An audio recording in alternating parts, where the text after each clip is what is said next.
Province of Quebec.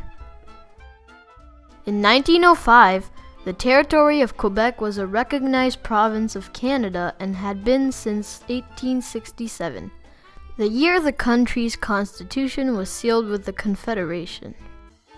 In the years leading up to Confederation, from 1840 to 1867, the provinces that we now know as Ontario and Quebec were part of a British colony called the Province of Canada.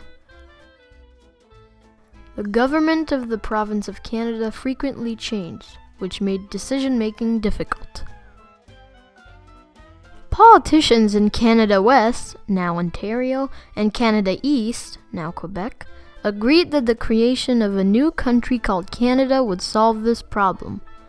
Each one would have its own provincial government that would make the decisions concerning the province, while the Government of Canada in Ottawa would make decisions on issues affecting the entire population of the new country.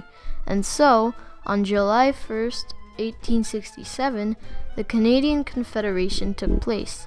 At that time, Canada had become a country with 4 provinces, including New Brunswick and Nova Scotia, dividing the province of Canada into 2 new provinces, Ontario and Quebec.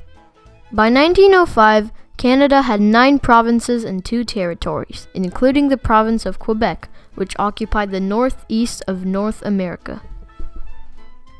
Quebec's borders were defined as follows. To the north, the border stretched across the Ungava district from James Bay to the west all the way to the Atlantic Oceans to the east, with a small portion of Labrador belonging to Newfoundland. To the south, Quebec bordered the United States. From the southwest to the west, the border extended along the province of Ontario. To the southeast, Quebec shared a border with the province of New Brunswick.